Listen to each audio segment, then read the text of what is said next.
बार शैतान ने हमारे नबी हजरत मोहम्मद सल्लल्लाहु अलैहि वसल्लम से मुलाकात की थी। शैतान और हमारे नबी के बीच क्या बात हुई, आइए जानते हैं इस वीडियो में। एक बार हुजूर सल्लल्लाहु अलैहि वसल्लम मस्जिद से बाहर आए तो वहां शैतान खड़ा हुआ था। आप सल्लल्लाहु अलैहि वसल्लम ने फरमाया, ए इब्लीस, ऐसी क्या चीज है जो तुझे मस्जिद तक खींच लाई है? तो इब्लीस ने कहा, मुझे अल्लाह ताला ने आपकी खिदमत में हाजिर होने का हुक्म दिया है। तो आपने फरमाया, अल्लाह रब्बुल इज्जत ने तुझे मेरी खिदमत में हाजिर होने का हुक्म क्यों दिया है?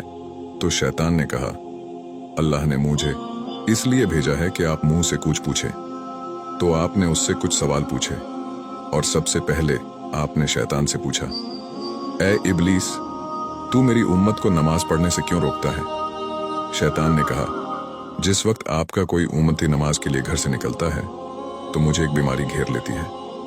फिर जब तक वो वापस नहीं आता मैं उसी बीमारी में मुब्तला रहता हूँ। फिर आपने उससे पूछा, तू उन्हें इल्म और दुआ से क्यों रोकता है? तो शैतान ने कहा, उनकी दुआ से मैं अंधा और बहरा हो जाता हूँ। मुझे उस वक्त शिफा हासिल होती है जिस वक्त वह फिरागत पाता है। फिर आपने शैतान से पूछा, तो उन्हें कुरान पढ़ने से क्यों रोकता है? तो शैतान ने कहा, जब वह कुरान पढ़ते हैं तो मैं आग में पड़ा रहता हूं। फिर आपने उस बदबख्त से पूछा, तो उन्हें जिहाद से क्यों रोकता है? तो शैतान ने कहा, जिस वक्त वह जिहाद के लिए निकलते हैं या जिहाद का इरादा करते हैं तो उस वक्त मेरे पैरों में जंजीर डाल दी जाती है जब तक वो वापस ना लौटे। इसी तरह जब वह हज के लिए जाते हैं तो उनकी वापसी तक मेरे पैरों में फंदा और पैरों में जंजीर डाली जाती है।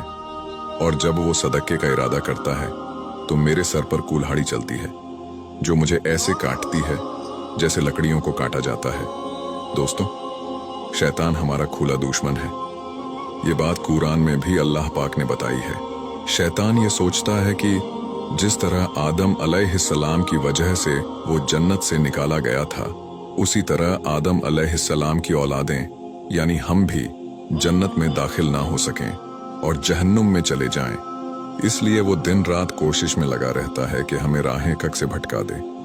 अगर हमें शैतान के फितन से बचना है तो हमें हमारे नबी के तरीके से जिंदगी गुजारनी होगी और अल्लाह के हुक्म की तामील करनी होगी। जो कुछ भी मुश्किल नहीं है तो ज्यादा से ज्यादा यह कोशिश करो कि हमारी जिंदगी नबी के तरीके और अल्लाह के अहकाम को पूरी करते हुए गुजरे और शैतान कभी अपनी चाल में कामयाब ना हो सके।